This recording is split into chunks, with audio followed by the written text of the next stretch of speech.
বিসমিল্লাহির রহমানির রহিম। আসসালামু আলাইকুম ভিউয়ার্স, লুপা রান্নাঘর ইউটিউব চ্যানেল থেকে আপনাদের স্বাগতম। যারা নতুন ভিউয়ার্স তারা আমার চ্যানেলটিকে সাবস্ক্রাইব করবেন, আর যারা সাবস্ক্রাইব করেছেন তাদেরকে অনেক অনেক ধন্যবাদ।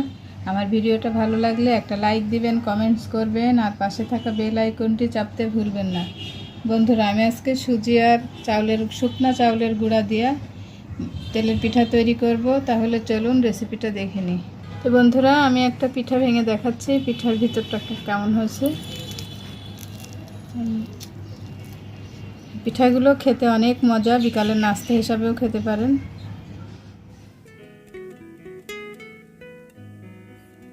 এখানে আমি চাউলের গুঁড়া দিব 1 কাপ, আরে হাফ কাপ, মোট 1.5 কাপ। হাফ কাপ দিব সুজি,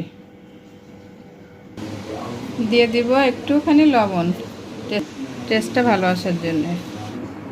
আমি এখানে 1 কাপ আখের গুড় দিয়ে দিয়েছি। গুড় এবং আটা আমি একসঙ্গে মেখে নিব। কাজটা খুব ভালোভাবে করতে হবে, হাত দিয়েই করতে হবে। আমি খুব ভালোভাবে গুড় আর আটা একসঙ্গে মেখে নিয়েছি। এখন দিয়ে দিব গুড়ের পানি। কিছুটা গুড়ের পানি আমি গরম করে নিয়েছি, যতটা হাতে সহ্য হয়। খুব বেশি গরম দেওয়া যাবে না। দিয়ে এখন এভাবে আস্তে আস্তে খুব ভালোভাবে মেখে নিতে হবে।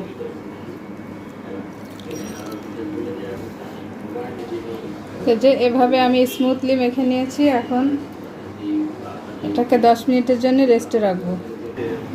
তো যে 10 মিনিট পরে আসলাম, দেখে নিশ্চয়ই বুঝতে পারছেন আমার গুলানোটা রেডি হয়ে গেছে। এখন পিঠে ভাজবার জন্য যাব। বন্ধুরা, আমি তেলটা বসিয়ে দিয়েছি, তেলটা গরম হয়ে গেছে। আমি এখন পিঠাটা দিব। বিসমিল্লাহ।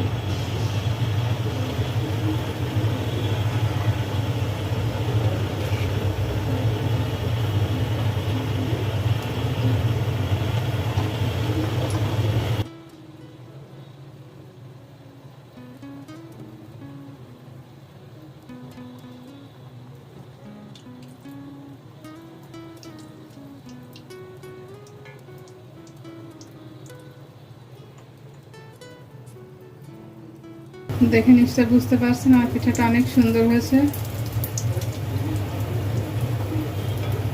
একদম ফুলে উঠেছে একবারেই। বন্ধুরা, আপনাদের সুবিধার্থে আমি আরেকবারও করে দেখাচ্ছি। আমি একসাথে 2-3টে করে পিঠা ছাড়ি, যাতে তাড়াতাড়ি হয়ে যায়, সময়টাও বাঁচে।